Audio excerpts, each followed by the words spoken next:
दोस्तों आज 12 नवंबर 2020 यानी कि गुरुवार का दिन हो चुका है और बात करते हैं आज के मुख्य समाचार, आज की ताजा खबरें। टुडे ब्रेकिंग न्यूज हेडलाइंस के तहत देश और दुनिया की 15 बड़ी और महत्वपूर्ण काम की खबरें निकल कर आ रही है। तो चलिए एक एक करते हुए शुरुआत करते हैं आज की पहली और बड़ी खबर से। तो दोस्तों बड़ी खबर यहाँ पर निकल कर आ रही कि अर्णव गोस्वामी केस में सुप्रीम कोर्ट के आदेश के बाद अर्णव गोस्वामी को तुरंत प्रभाव से जेल से किया गया रिहा। जी हाँ, दरअसल सुप्रीम कोर्ट के आदेश के बाद रिपब्लिक टीवी के संपादक अर्णव गोस्वामी को बुधवार शाम को तलोजा जेल से रिहा कर दिया गया। सुप्रीम कोर्ट ने अर्णव गोस्वामी और अन्य सभी सह आरोपियों को अंतरिम जमानत पर रिहा करने का आदेश दिया था। पत्रकारों से बातचीत में अर्णव गोस्वामी ने कहा कि यह सरकार के द्वारा किया गया गैर कानूनी गिरफ्तारी थी। जो यह नहीं समझता है वह फिर स्वतंत्र मीडिया को वापस नहीं ला सकता। अगर उद्धव ठाकरे को मेरी पत्रकारिता से कोई भी समस्या है तो उन्हें मुझे साक्षात्कार देना चाहिए, इंटरव्यू देना चाहिए। और साथ ही अर्णव जी ने कहा कि मैं उद्धव ठाकरे जी को चुनौती देता हूं कि वे उन मुद्दों पर बहस करें जिनसे मैं असहमत हूं। आपको बता दें हाल ही में हाई कोर्ट ने दोस्तों यहाँ पर अर्णव गोस्वामी की जमानत याचिका को खारिज कर दिया था। उसके बाद सुप्रीम कोर्ट ने तुरंत प्रभाव से उनको जेल से रिहा करने का आदेश जारी किया है। चलिए अगली बड़ी खबर निकल कर आ रही है कि पटाखे बैन के आदेश में हस्तक्षेप से सुप्रीम कोर्ट का इनकार। कहा जिंदगी बचाना अधिक महत्वपूर्ण है। जी हाँ, आपको बता दें कई राज्य सरकारों के द्वारा पटाखों को प्रतिबंधित करने, बैन करने का आदेश जारी किया था। और साथ ही दोस्तों कई सरकारों ने तो पटाखे बेचने पर 10,000 रूपए का जुर्माना और साथ ही पटाखे खरीदने और चलाने पर 2-2 हजार रूपए के जुर्माने का आदेश जारी किया था। और इसी बीच कई व्यापारी संगठन और साथ ही कई अन्य जो संगठन है ना वो सुप्रीम कोर्ट पहुंच गए हैं दोस्तों सरकार के इस आदेश को खारिज करवाने के लिए। लेकिन सुप्रीम कोर्ट ने क्या कहा? सुप्रीम कोर्ट के मुताबिक देश इस समय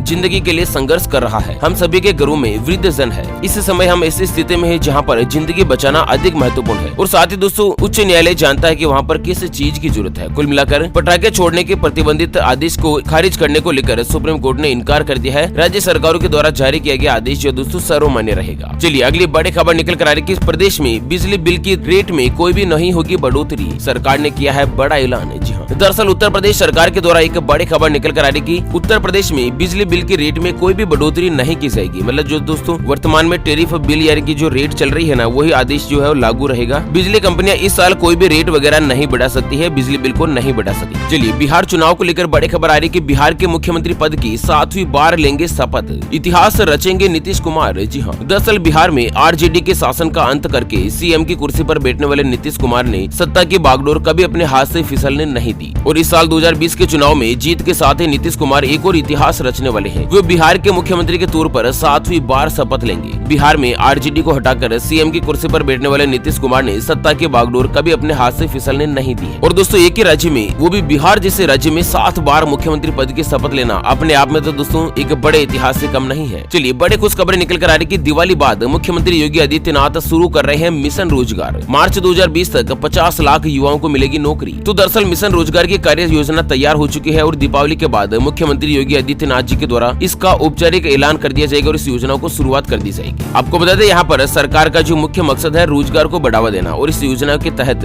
दीपावली बाद लगभग 50 लाख युवाओं को रोजगार, स्वरोजगार या फिर कौशल प्रशिक्षण के माध्यम से सक्षम बनाया जाएगा। या तो दोस्तों उनको रोजगार उपलब्ध करवाया जाएगा या खुद का रोजगार उपलब्ध करवाया जाएगा। चलिए गुर्जर मूवमेंट को लेकर बड़ी खबर आ रही है कि गुर्जर समाज और गहलोत सरकार के बीच हुआ समझौता, इन 5 मांगों पर बन चुकी है सहमति। आपको बता दें यहाँ पर राजस्थान के अंदर गुर्जर आंदोलन चल रहा था और लगातार 11वें दिन गुर्जर नेताओं और राजस्थान सरकार अशोक गहलोत सरकार की जो बातचीत के बाद आखिर समझौता हो ही गया है। इस समझौते के तहत गुर्जर समाज ने 5 मांगों पर अपनी सहमति दे दी है। अच्छा, कौन कौन सी 5 मांग है जिनको सरकार ने मान लिया है? तो दोस्तों इस आंदोलन में मारे गए 3 आंदोलनकारियों के परिजनों को सरकारी नौकरी दी जाएगी। और वहीं इस आंदोलन के तहत जिन जिन आंदोलनकारियों पर सरकार ने मुकदमा लगाया है उसे वापस लेने पर सहमति हो चुकी है। एमबीसी आरक्षण को 9वीं अनुसूची में शामिल करने के लिए केंद्र सरकार को पत्र लिखेगी और साथ ही देव नारायण योजना के क्रियान्वयन पर सहमति भी मिल चुकी है। कुल मिलाकर दोस्तों राजस्थान से बड़ी खबर निकलकर सामने आ रही है। चलिए अगली बड़ी खबर है कि जनवरी से देश के 4 लाख गाँव में जाएगी विश्व हिंदू परिषद से जुड़े साधुओं की टोलियां। राम मंदिर के लिए जुटाएगी चंदा। जी हाँ, दरअसल विश्व हिंदू परिषद यानी कि VHP 15 जनवरी से पूरे देश भर में जन जागरण अभियान शुरू करेगी। और ये जो अभियान है ना वो राम मंदिर से जुड़ा रहेगा। इस अभियान के तहत VHP से जुड़े साधुओं की टोलियां देश भर के 4 लाख गाँवों में जाएगी और टोलियां लोगों से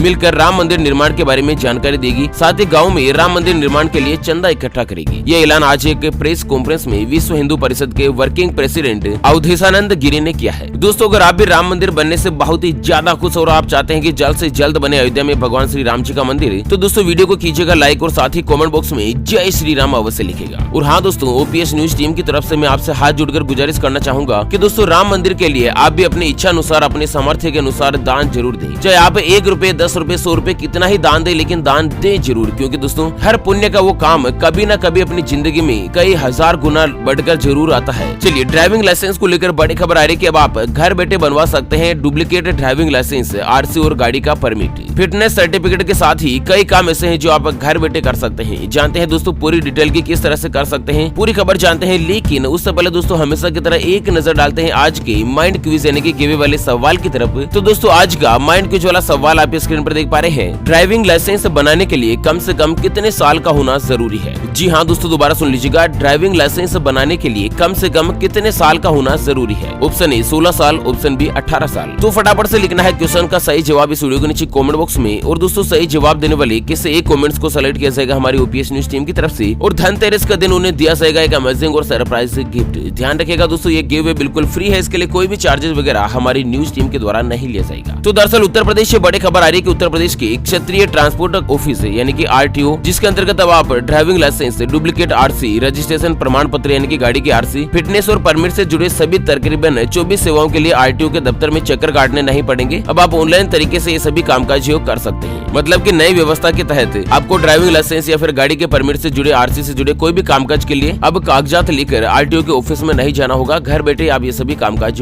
कर सकते हैं। चलिए, दिल्ली सरकार की तरफ से बड़ा ऐलान किया गया है कि रेड लाइट ऑन गाड़ी ऑफ अभियान 30 नवंबर तक बढ़ाया गया।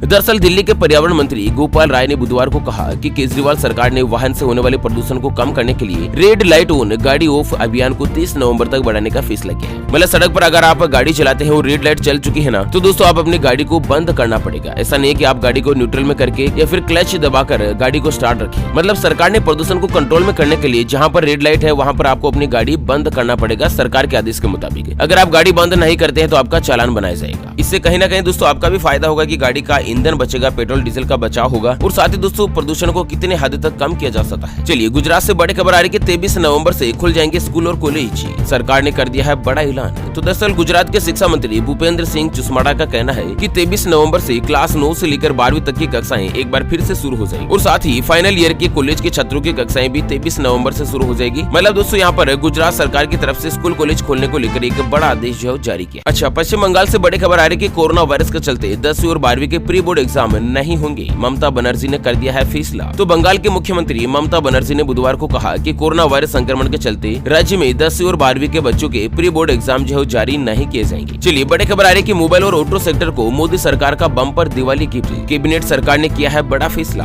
तो दरअसल इस साल कैबिनेट सरकार ने लगभग 2 लाख करोड़ रुपए की प्रोत्साहन राशि जो है ना, वो दोस्तों ऑटो सेक्टर, मोबाइल सेक्टर या फिर अन्य इंडस्ट्री के लिए जारी किया है। सरकार का कहना है कि दोस्तों ज्यादा से ज्यादा देश में भारत को मैन्युफैक्चरिंग हब बनाया जाए, भारत की मैन्युफैक्चरिंग बढ़ाई जाए, इसके लिए सरकार ने बड़ा फैसला लिया है। चलिए, अगली अच्छी और बड़ी खबर निकल कर आ रही है कि सरकार ने बढ़ाई घरेलू विमानों की संख्या। एयरलाइंस कंपनियों को मिली 70% कैपेसिटी के साथ उड़ान भरने की छूट। तो दोस्तों जो घरेलू उड़ान होती है ना, मतलब भारत से भारत के अंदर ही जो विमान सेवाएं चलती है, जैसे कि दिल्ली से मुंबई तक, बेंगलोर तक, भारत में ही चलने वाली विमान सेवाओं को कंपनी ने बढ़ाने का फैसला किया, और साथ ही 70% कैपेसिटी के साथ आप हवाई जहाज में यात्रा कर सकते हैं। चलिए, बड़ी खबर आ रही है कि आईसीआईसीआई बैंक की शानदार पहल, आपकी किराना दुकान 30 मिनट में बन जाएगी ऑनलाइन स्टोर। जी हाँ, दरअसल आईसीआईसीआई बैंक ने आपके पड़ोस की किराना दुकान को तेजी से ऑनलाइन स्टोर में तब्दील करने का फैसला किया है, और इसके बाद स्टोर को ग्राहकों से ऑनलाइन ऑर्डर्स मिलने शुरू हो जाएंगे। मतलब इसके लिए आईसीआईसीआई बैंक 1 करोड़ किराना दुकानों को ऑनलाइन स्टोर में बदलने का फैसला किया है, जिसके तहत आप ऑनलाइन तरीके से भुगतान कर सकते हैं। आईसीआईसीआई बैंक की तरफ से एप्लीकेशन निकाली गई है जिसमें कोई भी दुकानदार जोड़ सकता है, और साथ ही दोस्तों अपने जरूरत का सामान जो किराना दुकानों से मंगा सकता है, आपके घर पर डिलीवर कर दिया जाएगा। चलिए, अगली खबर में जान लेते हैं सोने चांदी के ताजा भाव। तो सोने की कीमत 157 रुपए सस्ती होकर 50,344 रुपए प्रति 10 ग्राम यानी कि प्रति तोला पर पहुंच गई है। वहीं चांदी 628 रुपए सस्ते होकर 62,416 रुपए प्रति किलोग्राम पर पहुंच चुकी। चलिए, अगली खबर निकल कर आ रही है कृषि क्षेत्र में सरकार ने तैयार किया मसूदा, 15,000 लोगों को मिलेगी नौकरी। तो किसानों की आमदनी को बढ़ाने और युवाओं को रोजगार देने के लिए सरकार ने एक नई योजना को मंजूरी दी है, और इससे करीब 15,000 लोगों को नौकरी मिलेगी। मतलब इस नई योजना के तहत कोल्ड चेन योजना का उद्देश्य खेत से लेकर उपभोक्ता तक बिना किसी बाधा के इंटीग्रल कोल्ड चेन जैसी सुविधाएं उपलब्ध करवाना है, जिससे लोगों को ज्यादा से ज्यादा संख्या में रोजगार मिलेगा। चलिए, अगली और अंतिम खबर की बात करें तो चुनावी परिणाम के बाद प्रधानमंत्री मोदी जी का बड़ा ऐलान, कहा मौका उसे मिलेगा जो देश के लिए काम करेगा। जी हाँ, मोदी जी ने कहा कि देश का विकास, राज्य का विकास आज सबसे बड़ी कसौटी है। आने वाले समय में यही चुनाव का आधार रहने वाला है। ऐसे में नरेंद्र मोदी जी का कहना है कि आने वाले समय में चुनाव का टिकट और पार्टी का कैंडिडेट और उम्मीदवार ही उसे ही बनाया जाएगा जो कि देश के लिए काम करेगा, विकास के लिए काम करेगा। ओके फ्रेंड्स, इसी के साथ आज के मुख्य समाचार समाचार today breaking news headlines news की अपडेट वीडियो को फिलहाल यहीं पर देते हैं विराम। फिर मिलेंगे एक और नई और काम की खबर के साथ, तब तक के लिए जय हिंद, जय भारत और वंदे।